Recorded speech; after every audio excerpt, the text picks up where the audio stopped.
हिमालय समस्त भारतीय चेतना का महान देवालय रहा है। आदिकाल से ही ये ज्ञान, विज्ञान, भक्ति और दर्शन की महिमा से ओतप्रोत रहा है। इसके गिरी गह्वरों, उपत्यकाओं और तपोवनों में ऋषि मुनियों ने कठोर तप कर न केवल आध्यात्म की गंगा को प्रवाहित किया है, अपितु संस्कृति और सभ्यता के इतिहास को भी रचा है। इसकी सरसरिताएं, मठ मंदिर, नदियों के संगम, हिमधवल श्रृंग तीर्थयात्रियों एवं पर्यटकों सभी के लिए आकर्षण का केंद्र रहे हैं। इसकी चोटियों और घाटियों में अवस्थित सिद्ध पीठों में घड़ी भर बैठने से भी भटके मन को अपार शांति मिलती है। ऐसे ही सिद्ध पीठों में रुद्रप्रयाग जिले की केदारनाथ घाटी में स्थित है एक सिद्ध पीठ, कालीमठ।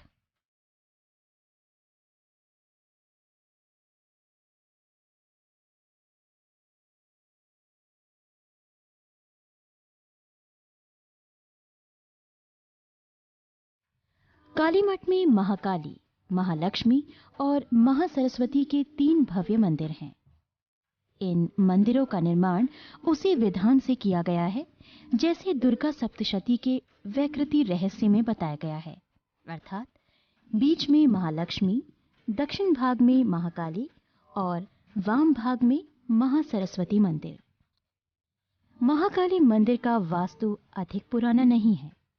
7 फुट ऊंचे सीमेंट के खंभे जो संख्या में 16 हैं, बाहर से गोलाई में परिक्रमा मार्ग की टीन की छत का भार संभाले है। मध्य में चौपहले 8 खंभे और गर्भगृह में उत्तम काष्ठ के 10 फुट ऊंचे 4 खंभों पर महाकाली मंदिर का वास्तु विन्यास खड़ा है। गर्भगृह के ऊपर की तामपत्रों का आच्छादन निस्संदेह इसे 300 वर्ष पुराना घोषित करता है। गर्भगृह का फर्श चौपहला है और बीच में कुंडी है जो रजत पत्र से ढकी रहती है। इसी के नीचे गहरे तल में चक्र यंत्र की स्थिति बताई जाती है। कहते हैं कि रक्त बीज वध के बाद यहीं पर काली समाधिस्थ हो गई थी।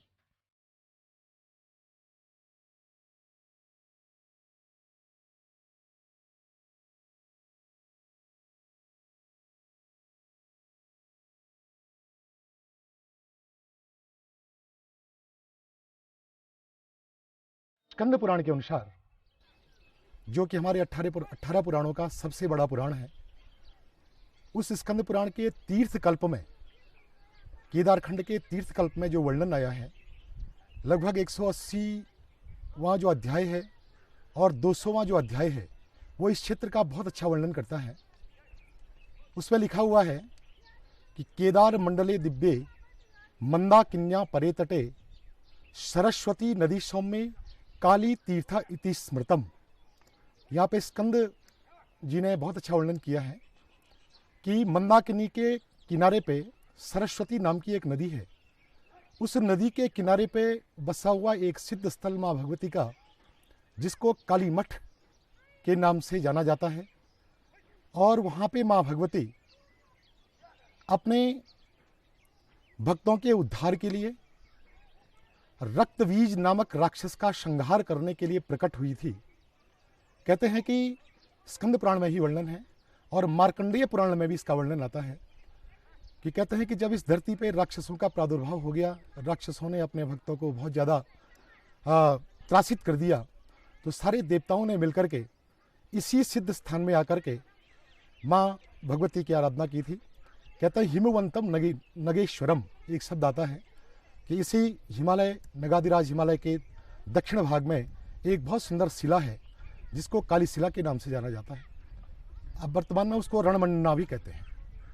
तो कहते हैं कि वहाँ पे सारे देवताओं ने मिलकर के माँ भगवती की आराधना की कि माँ, इन राक्षसों से हम बहुत ज़्यादा पीड़ित हो रहे हैं, हमारी रक्षा करें।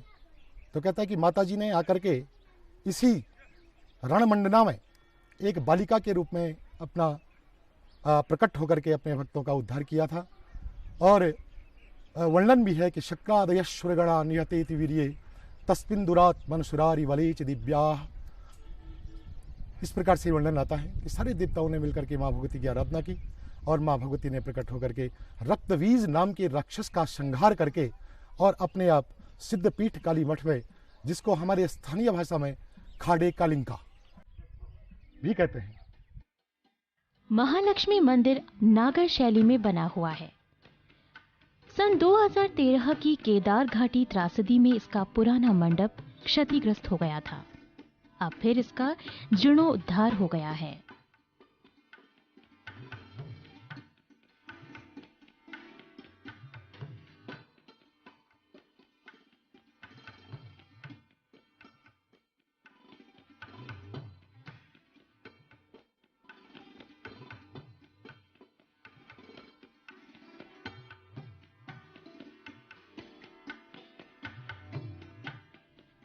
प्रवेश द्वार के दाईं ओर अखंड धुनी है, जिसकी भस्म प्रसादी के रूप में प्राप्त की जाती है।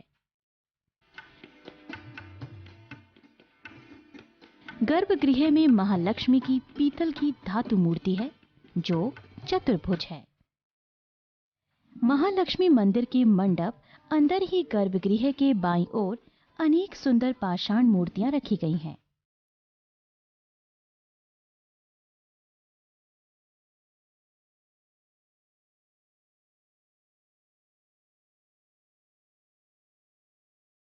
और दाईं तरफ पांडवों के अस्त्र शस्त्र। स्थानीय गांव में पांडव नृत्य की परंपरा में अनुष्ठान नृत्य के पश्चात इन्हें यहां रखा जाता है।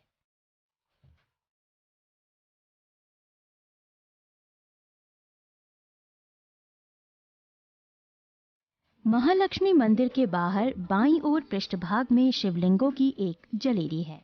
एक पाषाण खंड पर अस्पष्ट लेख भी है, जो अभी पढ़े जाने की प्रतीक्षा में है।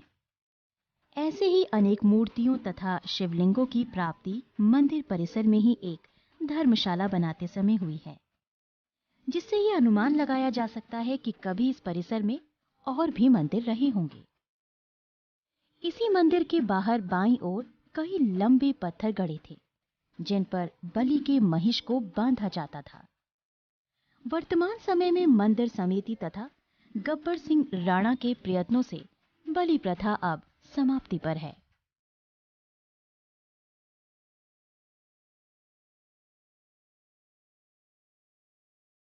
महासरस्वती मंदिर तीर्थ मंदिर है। इसकी शिखर तक ऊंचाई लगभग 35 फुट है। इसके सामने के हवन कुंड को एक शिला पटल से ढक कर रखा जाता है। पहले यहां पर प्रति 12वें वर्ष एक विशाल यज्ञ की परंपरा थी। 2013 की आपदा ने यज्ञ कुंड और पास के छोटे मंदिर को क्षतिग्रस्त कर दिया। अब यहां पर छोटे से मंदिर का पुरानी शैली में ही पुनर्निर्माण किया गया है। सरस्वती मंदिर के बाहरी दरवाजे पर बाईं ओर गणेश जी की सुंदर पाषाण प्रतिमा है। गर्भगृह में सरस्वती की लोह आभा वाले कठोर पाषाण से बनी एक सुंदरतम मूर्ति है।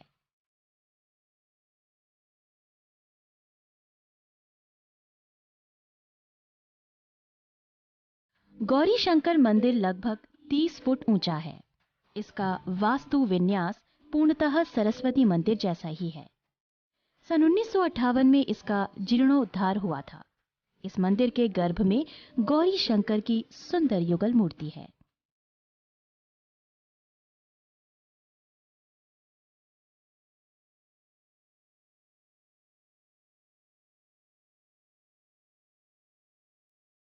भगवती जगदम्बा ने तीनों रूपों में यहाँ पर अवतार लिया है, जो कि महाकाली, महालक्ष्मी और महासरस्वती, जो त्रिगुणात्मिका परमेश्वर की शक्ति है, तीनों रूपों में यहाँ पर अवतार हुआ है।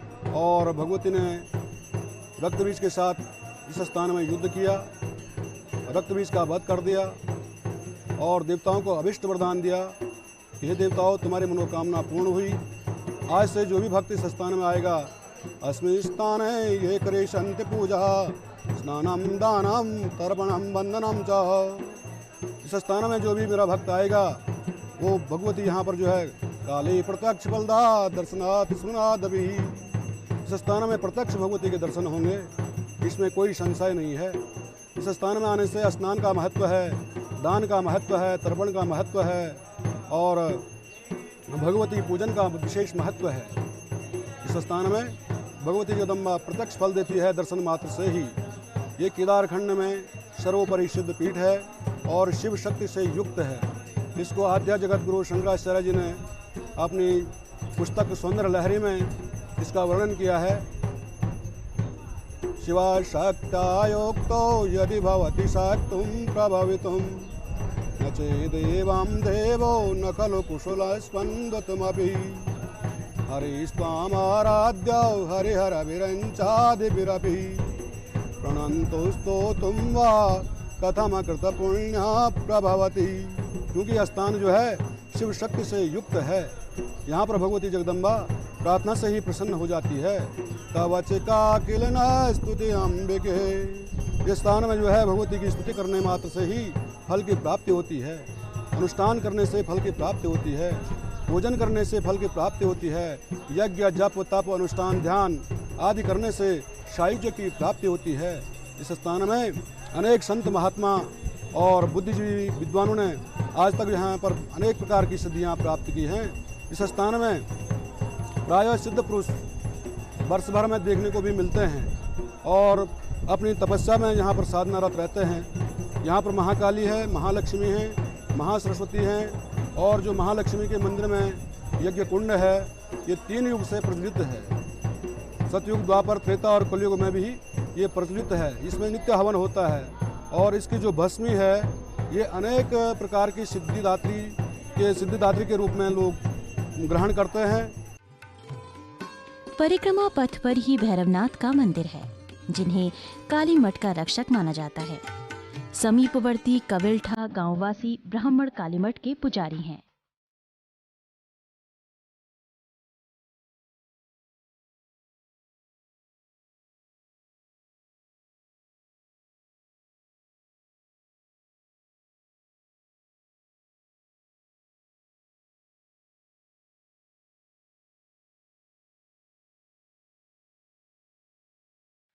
कालीमठ में इसकी प्राचीन ऐतिहासिकता के अनेक प्रमाण मौजूद हैं। महालक्ष्मी मंदिर की दाईं ओर की दीवार पर 18 इंच लंबे और 12 इंच चौड़े शिला पटल पर 18 पंक्तियों का एक शिलालेख गड़ा है, जिसके ऊपर की 8 पंक्तियां स्पष्ट है।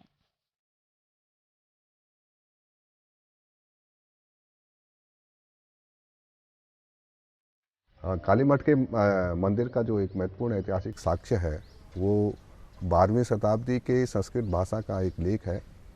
महासामंत रुद्र सूनु का लेख है, जिसके पिता का नाम महारुद्र था। और इस लेख से पता चलता है कि इस प्राचीन स्थल का नाम काक शिला शैल था और 12वीं शताब्दी में इस मंदिर के निर्माता के रूप में रुद्र सामंत का इसमें उल्लेख किया गया है। यद्यपि इस कालीमठ की जो मूर्तियां हैं वो इसकी और कहीं अधिक प्राचीनता की ओर संकेत करती हैं और इसमें सबसे महत्वपूर्ण जो मूर्ति है वो हरगौरी की मूर्ति है, जो कि एक अलग से एक मंदिर, स्वतंत्र मंदिर बनाया गया है महासरस्वती, महालक्ष्मी और महागौरी के ये मंदिरों के साथ।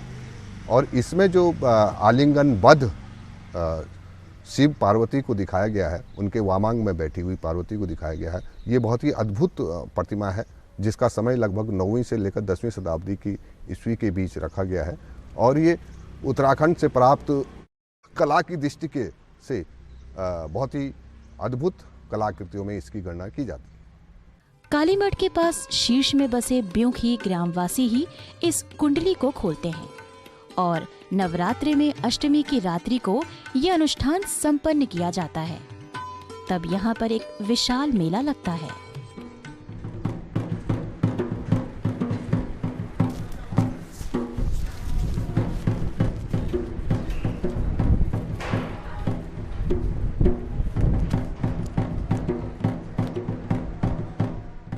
भारतवर्ष के जितने भी मंदिर हैं सभी जगह नवरात्रे होते हैं। वैसे हमारे शास्त्रों के अनुसार 4 प्रकार के नवरात्रे प्रचलित हैं।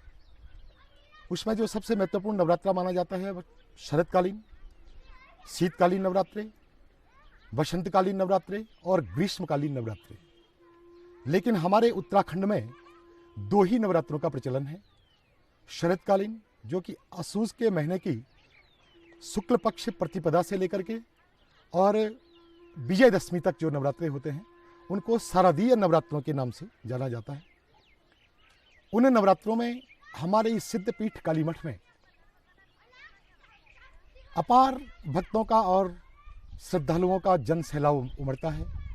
लोग अपनी मनोकामना को पूर्ण करने के लिए नवरात्रों को बिठाते हैं और इस सिद्ध स्थान काली मठ में सप्तमी और अष्टमी की जो तिथि होती है एक विशेष प्रकार का मेला लगता है।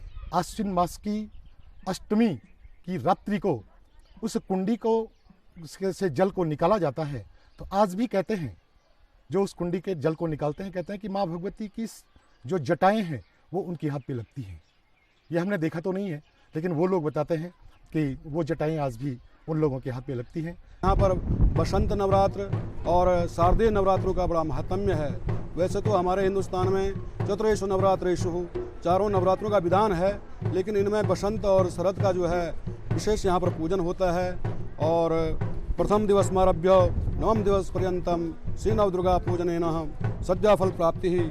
ऐसे भगवती का यहाँ पर जो 9 दिन का भगवती का पूजन करता है उसको सभी प्रकार के फल मिलते हैं। उसके घर में रिद्धि सिद्धि होती है।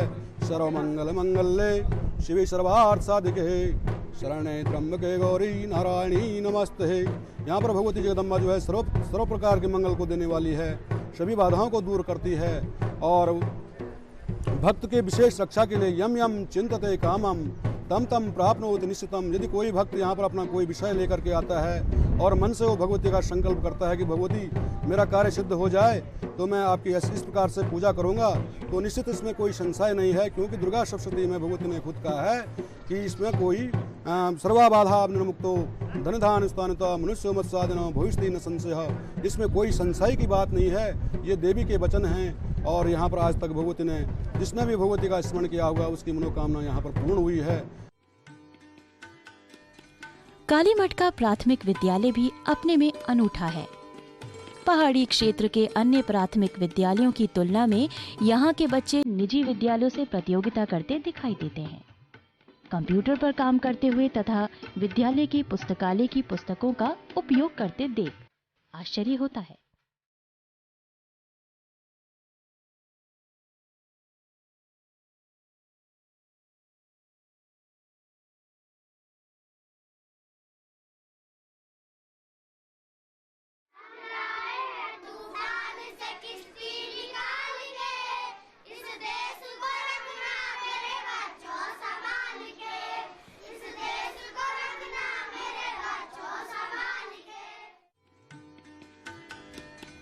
काली मठ के निकटवर्ती कविल्ठा को महाकवि कालिदास का जन्म स्थान भी माना जाता है। यहाँ पर कालिदास स्मारक बन गया है। प्रतिवर्ष आषाढ़ मास की प्रथम दिवस पर यहाँ कालिदास समारोह आयोजित किया जाता है। महाकवि कालिदास का जन्म काली मठ से 3 किलोमीटर मात्र दूरी उत्तर दिशा में स्थित कविल्ठा में उनका जन्म होता है। वहाँ पर आज भी जून के प्रथम सप्ताह में कालिदास के साहित्य पर चर्चा होती है। साहित्य के क्षेत्र में उन्होंने कुमार संभव, मेघदूत, अभिज्ञान, शाकुंतलम इन तमाम शास्त्रों का वर्णन इस घाटिका उनमें अच्छे ढंग से हो रखा है। कुमार संभव में तो पूरे हिमालय का वर्णन है और हिमालय जो है हमारे काली मठ, कविल्ठा, जाल चौमासी के भाग में उसी के उत्तर भाग में हिमालय है और जो हिमालय भारत के उत्तर दिशा में स्थित है उसी स्थान के पर यह स्थान काली मठ अपने में विशेष महत्व रखता है। महाकवि कालिदास को ज्ञान की प्राप्ति इसी स्थान पर होती है और आज भी यहाँ पर समय समय पर ऐसे विद्वान होते हैं जिनको कि माँ काली अपना वरदान देती है। काली मठ के समीपवर्ती स्थानों में रुच्छ महादेव एवं कोट माहेश्वरी भी दर्शनीय हैं। इनका काफी धार्मिक महत्व माना जाता है।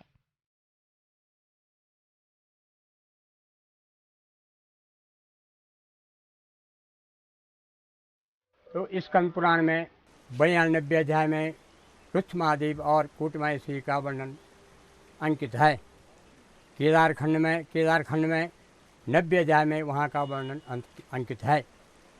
तो वहाँ पर जो है अरुंधति वशिष्ठ मुनि जी से कहते हैं मुंशी बिच पादाब्जा प्राण वल्लभे। हे प्राणनाथ, मैंने आपके चरण कमलों की सेवा की है, अतएव आप मुझे कोट माहेश्वरी रुचमा देवी का वर्णन बताइए। वशिष्ठ मुनि जी कहते हैं, अरुंधति आपको धन्य है, आपकी सुबुद्धि है, आपने मुझे वहाँ का वर्णन पूछा है। वशिष्ठ मुनि जी कहते हैं, काला चोत्तरभागे तो योजनार्धम स्मृतम।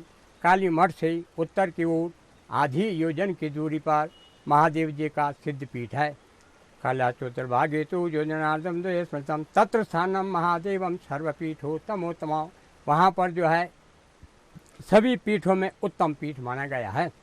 गयायाम पिंडदानेन तत्फलम लभ्यते स्मृताम। जो फल गया में जाकर के पिंडदान करके प्राप्त होता है, उसी फल की प्राप्ति यहाँ पर भी होती है। और जो प्राणी यहाँ पर प्राण त्याग करता है, उसका इस संसार में पुनर्जन्म नहीं होता है। वह साह्य लोक माप्नोति यः फलम लभ्यते स्मृताम। वह साह्य लोक को प्राप्त हो जाता है। ये घंटियां श्रद्धालुओं द्वारा उनकी मनोतियां पूरी होने पर यहाँ चढ़ाई गई हैं।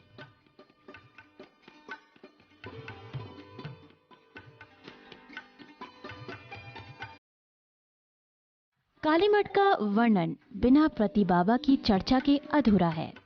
ये महान संत 70 से 75 वर्ष कालीमठ में साधनारत रहे। कालीमठ के प्रचार प्रसार में इनका महत्वपूर्ण योगदान रहा है। श्री उत्तराखंड विद्यापीठ के संस्कृत महाविद्यालय एवं आयुर्वेद महाविद्यालय की स्थापना में भी इनका महत्वपूर्ण योगदान रहा।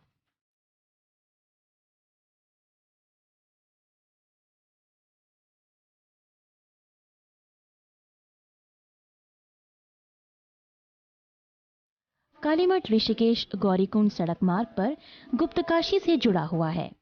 इसके निकट ही केदारनाथ जी का शीतकालीन निवास स्थल ऊखीमठ है।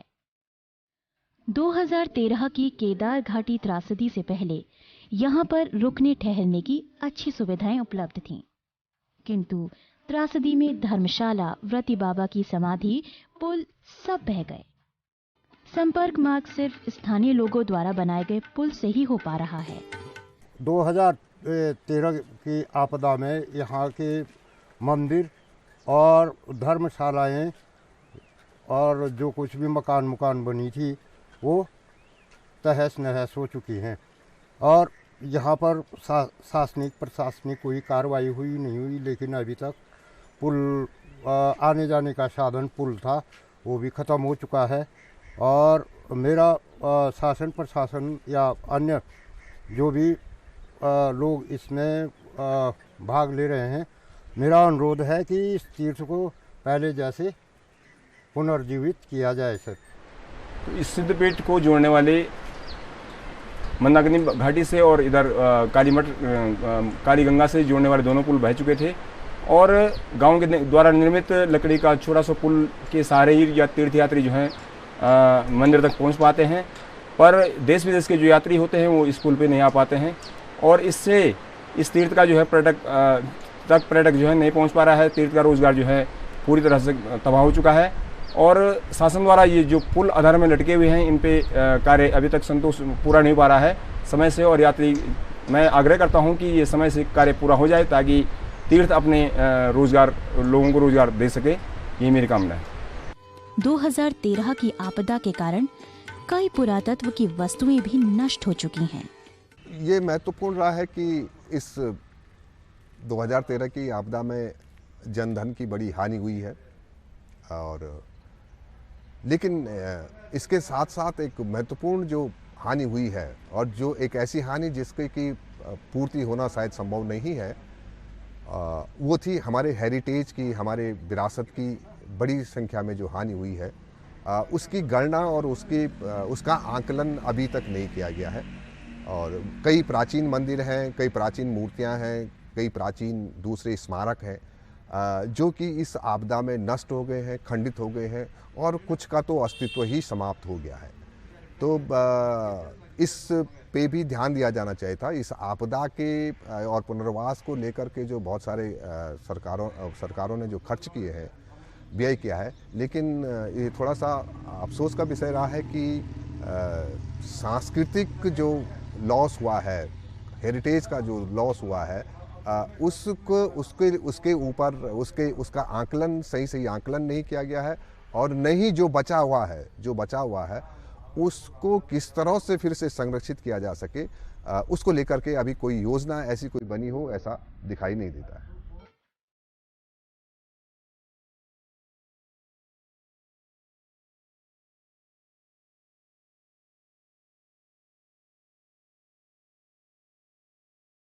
आवश्यकता है कि पुल का शीघ्र निर्माण हो जाए और इस स्थान की भव्यता पुनः स्थापित की जाए।